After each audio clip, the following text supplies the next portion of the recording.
Russian President Vladimir Putin has imposed new security measures after Friday's concert hall attack. At least 133 people were killed, more than 150 injured. Sunday has been declared a national day of mourning. Dorsa Jabari reports from Moscow. The scene, the morning after one of the worst attacks by an armed group in Russia's recent history.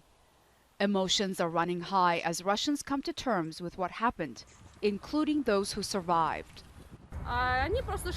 They started to shoot in our direction. They shot people and threw petrol bombs. People were panicking and so scared. Only now I understand how lucky I am. It is so terrible what's happened here. I really can't comprehend this. It is an ugly act of terror. They're animals. Heavy security and checkpoints now surround the suburban area about 20 kilometers northwest of the center of Moscow. People have been coming here all day to pay tribute to those who lost their lives in what officials call a terrible tragedy. The task of recovering the dead is expected to continue for the next few days, as will the mourning of the families of the victims, along with the rest of the country.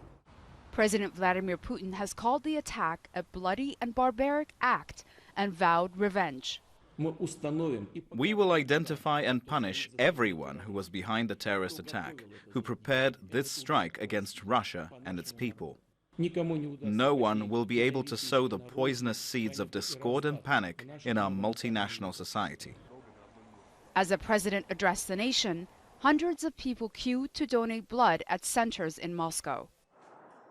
The FSB security service said 4 suspects had been arrested while heading to the border with Ukraine, and that they had contacts in that country. Ukrainian officials have denied involvement.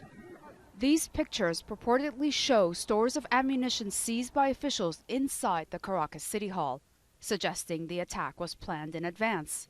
ISIL in Afghanistan has claimed responsibility. Dorsa Jabari, Al Jazeera, Moscow. Well, Al Jazeera's Yulia Shapavalova joins us now live from Moscow. Yulia, I wanted to ask you about the investigation, but just before I do that, I'm seeing part of the scene behind you, and people clearly gathered. I see there are flowers, people laying flowers. Can you share with us what you're seeing and what it feels like right now to be in Moscow?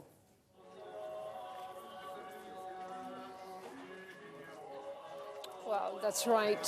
People are coming here en masse to lay flowers, to light candles, to bring some posters, and basically just to be present here because the country is kind of trying to recover from that terrible attack that took place on Friday night. I'm standing not far away from the Crocus city center where it all happened, and we can also see the flags raised to half-staff everywhere throughout the country on buildings there, not just in Moscow, but in other Russian cities.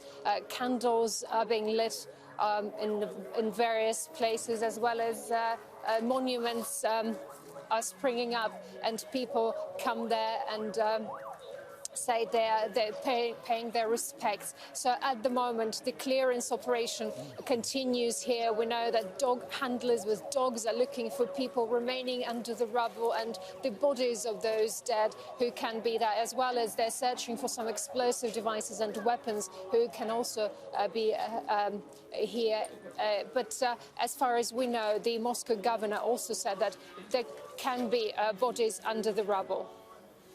So, Yulia, tell us now what the latest is on this investigation, anything that you might have learned.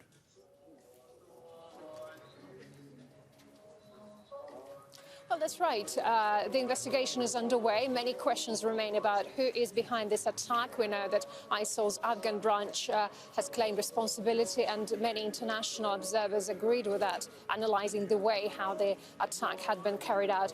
Now we hear that the Russian president indirectly expressed the idea of a Ukrainian trace in this case, and so do some Russian politicians now, while the Russian media openly blame Ukraine for that attack because they say that the terrorists were trying to flee to Ukraine, that the Ukrainian side was preparing a safe passage for them.